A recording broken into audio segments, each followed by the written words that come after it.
bersama anggota kelompok. Ada Putri Auliani Sregar dengan NIM 419331172. Hai, saya Putri. Dan ada Yulia Ayu Tamitarigan dengan NIM 419331170. Halo teman-teman, saya Yulia Ayu. Dan ada Indi Fauzati Ulfa dengan NIM 419331161. Halo, saya Indi Fauzati Ulfa. Dan ada Amanda Ajisya Putri dengan NIM 419331176. Halo, saya Amanda. Tonton video kami sampai habis ya. Jangan lupa like, komen, dan subscribe.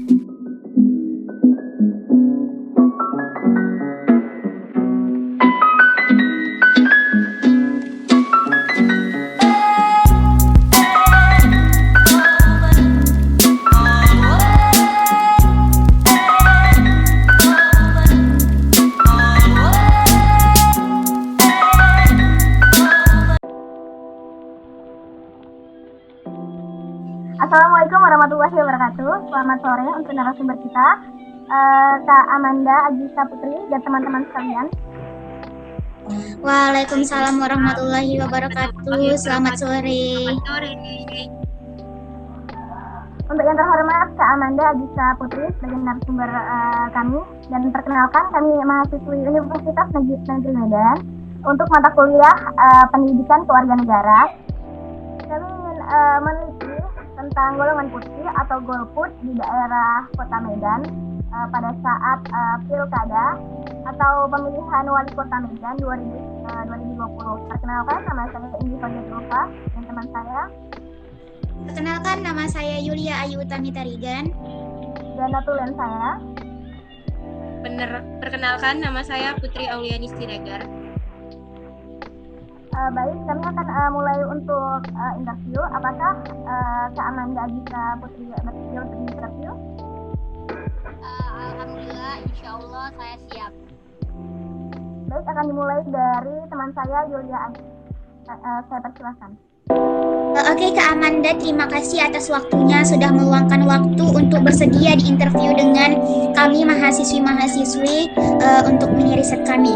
Oke Kak, sebelum pertanyaan saya lebih jauh, di sini saya ingin bertanya nih, sebenarnya tuh kakak berada di mana saat itu saat pilkada dan menjadi apa? Lokasi pilkada saat itu kakak di mana Kak TPS-nya? Saya sebagai panitia kedua di TPS 22 Kecamatan Medan Selayang, Kelurahan Tanjung Sari, Kota Medan. Di TPS 22 ya Kak. Untuk wali kota dan wakil wali kota Medan 2020 ini paslonnya siapa-siapa aja Kak? Atau pasangan calonnya itu? Pasangan calon itu ada dua. Yang pertama itu, nomor pertama itu ada Ahyar dan Salman. Yang kedua itu Bobby dan Aulia. Ya, dan Salman dan Bobby dan Aulia ya Kak. Lanjut di pertanyaan berikutnya Kak, berapa undangan yang disebar untuk masyarakat di TPS 22 tersebut Kak? Ada 358 undangan yang disebar. Itu mulai hari apa ya Kak disebarnya? Dimulainya itu di hari Jumat sudah mulai penyebaran. Dari Jumat ya, Jumat sudah mulai penyebaran. Itu rata Kak. Kan juga terkadang ada masyarakat yang pindah gitu kan, yang pindah dan belum terdaftar di kartu keluarga Medan, khususnya di lokasi TPS kakak. Apakah itu juga bisa ikut memilih Kak? Syarat-syarat atau boleh memilih asalkan ada KTP dan kartu keluarga gitu? Ya, yang pindah itu dipersilakan memilih itu, tapi di jam 1, bukan di jam 9. Kalau misalnya yang punya undangan itu di jam 9 sampai jam 12. Lalu yang tidak ada sebaran undangan itu boleh memilih di jam 1. Berarti terdiri dari 2 gelombang ya Kak? Sekali. Yang pertama tuh yang resmi yang memiliki undangan, lalu yang kedua itu yang masyarakat daerah situ namun tidak mendapatkan undangan. Oke Kak, untuk masalah perhitungan suaranya sendiri itu gimana ya Kak? Atau ada pengawasan dari masing-masing paslon atau pengawasan dari pemerintahan seperti polisi seperti itu, ada nggak Kak? Pastinya tentu ada, karena ketika pada saat sebelum acara ini dimulai, para panitia itu disumpah, dijanji untuk netral. Jadi tidak ada panitia yang berkampanye gitu pada saat di TPS. Lalu yang kedua itu ada masing-masing saksi dari pasangan calon, dari pasangan calon satu. Jadi mereka gitu mengawasi gitu bagaimana kinerja panitia di saat itu. Lalu ketika di akhir perhitungan suara itu didampingi oleh polisi. Berarti sangat amat diawasi ya Kak?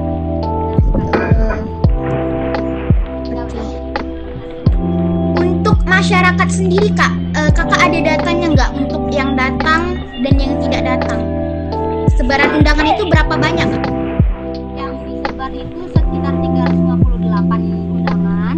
Lalu yang hadir ketika di TPS itu ada 136. Yang suara Wah, tidak sampai setengah ya Kak? iya hanya berapa persen itu yang datang. Lalu yang tidak sah, suara tidak sah itu ada 3 suara. Suara tidak sah ini karena apa Kak? Karena dia memilih 2 paslon.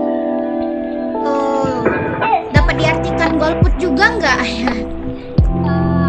Menurut saya tidak golput ya, mereka kan juga hadir, tapi mereka tidak hadir juga, mereka di tangannya itu ada simbol, Cap ya, cap. ada capnya.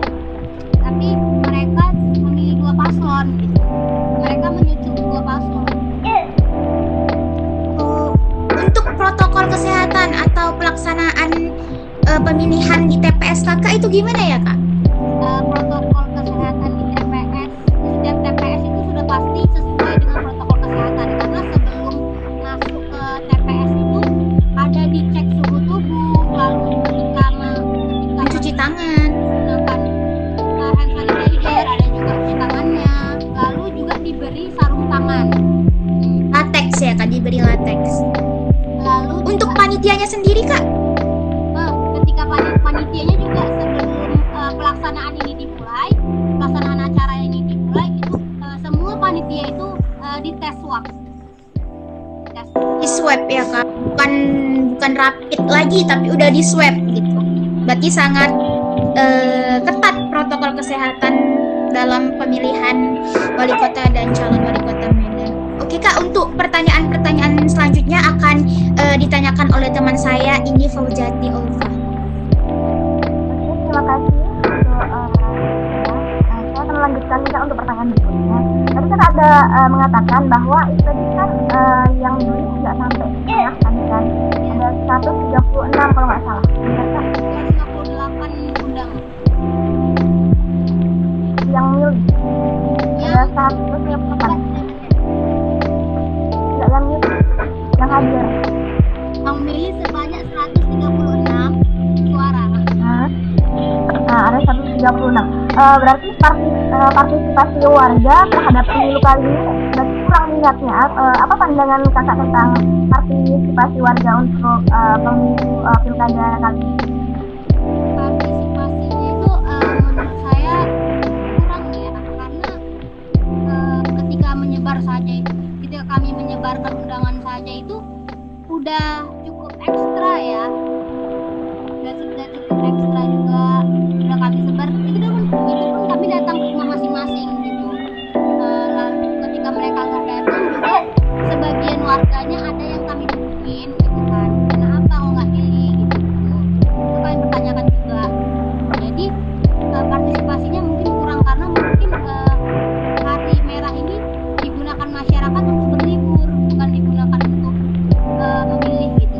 Padahal pasangan calon ini baiknya pilkada dan baiknya negara itu karena ada di tangan kita sendiri gitu. Sebenarnya seperti itu. Saya kurang. Berarti yang mendominasi perhitungan suara di KPU pada pilkada di TPS 22 ini adalah untuk yang warga golput itu ya Kak, yang mendominasi.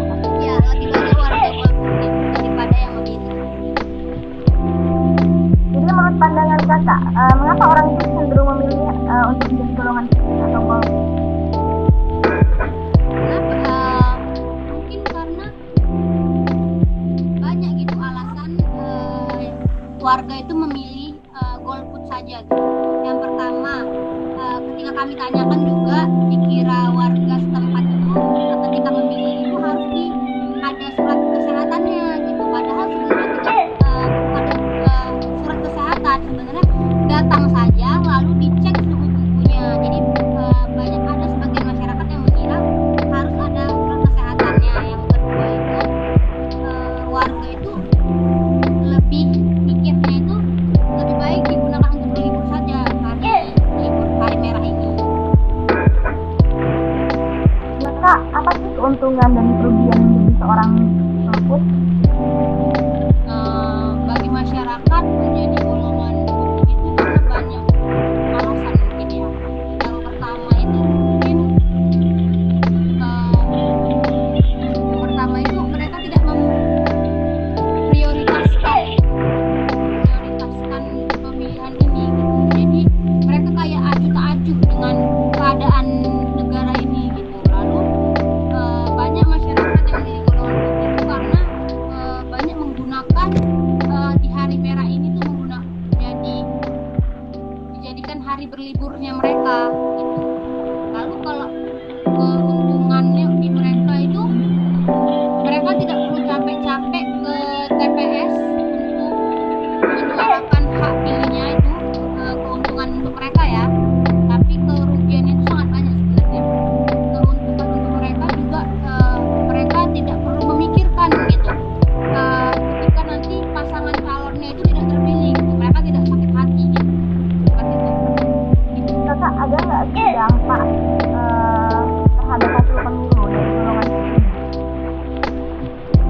Saya berdampak sekali ya, karena hak suara mereka itu sangat berdampak nanti di ketika 5 tahun ke depan bagaimana pasangan calon ini menjalankan tugasnya.